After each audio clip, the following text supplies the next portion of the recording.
Well, you talk about what's going on along Poteet Jourdanton with illegal pet sales, and the unfortunate news is that it's going on throughout San Antonio. That area along Poteet Jourdanton is certainly a hot spot, but unfortunately, this sort of illegal activity is going on throughout San Antonio. And it is just that. It is illegal to sell animals on the side of the road. So tell me what sellers need in order for it to be legal to sell puppies, litters, those kind of things. Well, for starters, you have to be mindful of what you're doing. We already have an animal overpopulation issue in San Antonio. So the first thing I would say is we don't really need any more puppies in San Antonio. You don't need to breed your dog. That being said, if you still want to do that, again, we would discourage it. But if you still want to do that, you have to have the appropriate permits. There's a seller's permit. There's a litter permit. And a lot of people think, well, you're just doing that because, the city wants to make money. At the end of the day, this isn't about making money. It's about ensuring that the animals are going to be taken care of, that the animals are going to be the priority, not the profit. So what are some of the penalties for sellers who don't have the appropriate permits that they need? So not only are we talking about criminal citations that can cost anybody, hundreds of dollars, thousands of dollars, depending upon how many animals they have, but we're also talking about an ordinance that allows animal care services to seize those animals from you, to take away those puppies, to take that mama dog and get her sterilized. These are all things that can and do happen when we catch illegal backyard breeders, like the kind that we see on Poteet Jourdanton. And are there any penalties for people who buy those dogs off of the side of the roads or in parking lots? The penalty may not be a criminal citation, but there is definitely a penalty when it comes to getting a healthy animal. You're going into a situation where you've got an unvaccinated pet.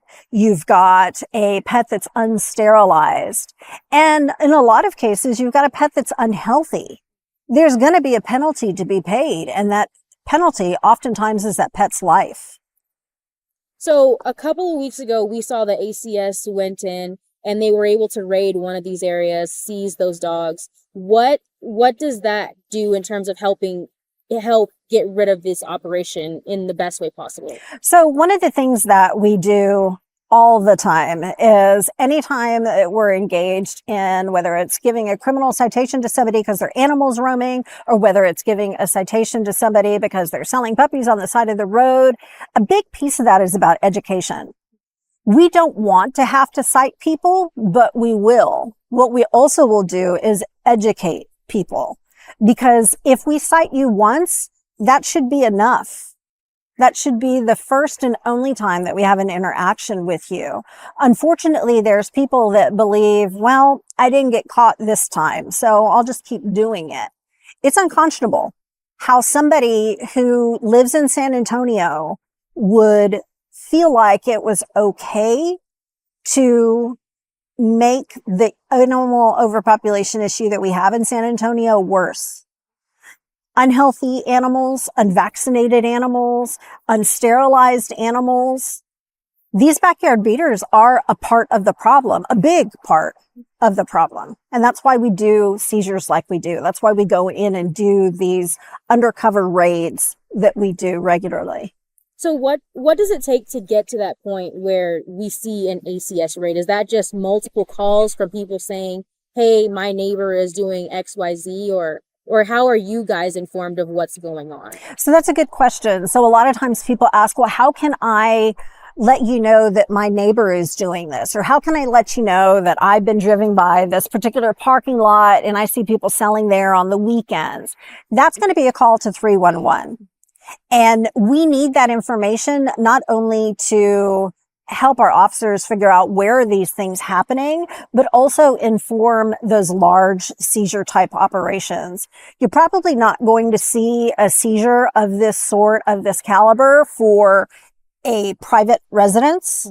But when we identify locations like we did on Poteet Jourdanton, and we know that this is an ongoing issue with multiple illegal sellers there, that's something that we're absolutely going to hit up because it maximizes the efficacy of what we're able to do.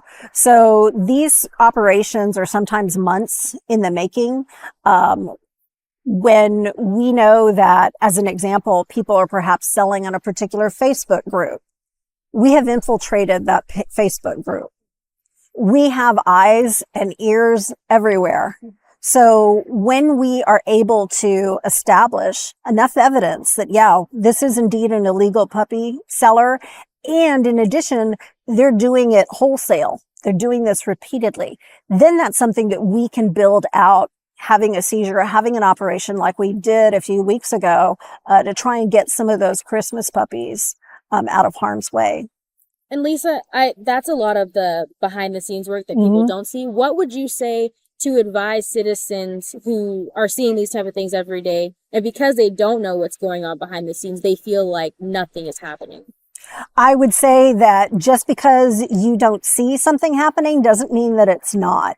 We're well aware of the hot spots in San Antonio where this is happening, but we can't be everywhere all the time. So when I say that we have eyes and ears everywhere, I mean that, because we have residents who love animals, who want to help animals, just like we do here at Animal Care Services. There are eyes and ears, and we can't do what we do without that community support. So if people do see animals that are being sold on the side of the road, animals being sold at flea markets, whatever the case may be, call 311, give us the information. Better yet, if you have pictures or you have video, all of those things help build up evidence to hold people accountable for doing it. That drives me to my next point, because we've seen comments on social media where people say, it's just dogs, mind your business. What does ACS want at the root of all this, just to make sure that San Antonio is safe and that these animals are safe? That's a great question.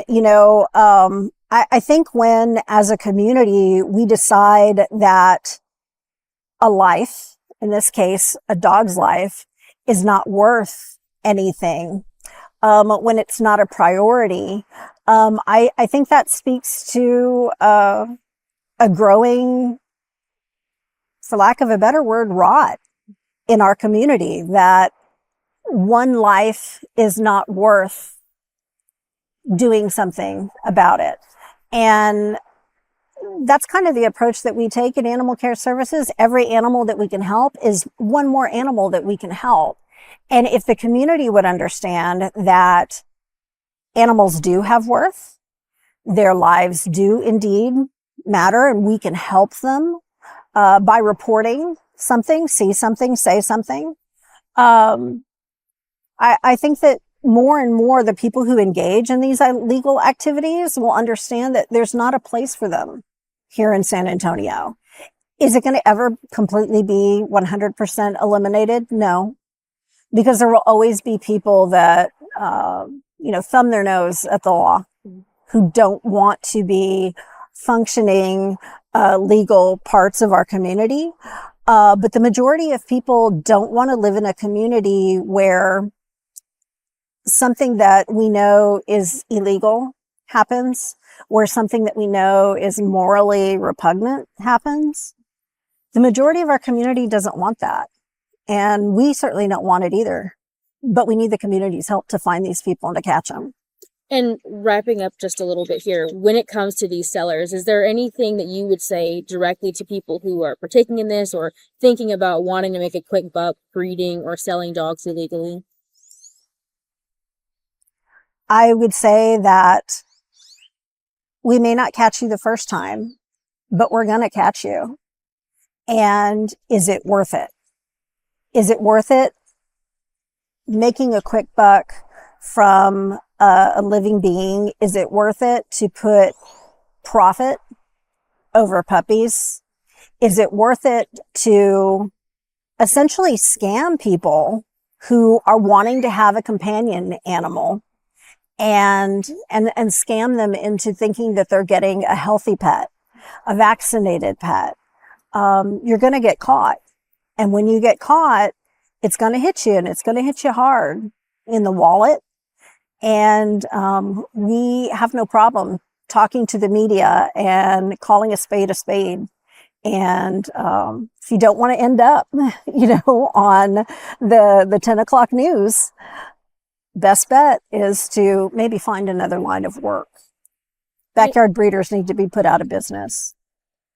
And is there anything that you want to say or add that maybe I haven't asked you or that you feel is important to emphasize? The only other thing I would point out is I know that there's some pictures online from our previous seizure. You're more than welcome to use those. In that particular case, we brought in a little over 20 animals, 20 puppies, and then there were some adults that were brought in as well. 21 criminal citations for less than half a dozen people that were there. That's a lot of citations when you consider that you're talking hundreds of dollars per citation. Adds up very quickly. So, think about what you could sell a puppy for on the side of the road versus what you're going to pay for that citation and having to explain yourself in court. Do criminal charges ever come with any of these seizures? So that is highly dependent on the circumstances. In some cases, we have seen animals kept in such egregious situations, such bad conditions, that we were indeed able to follow up with an animal cruelty investigation.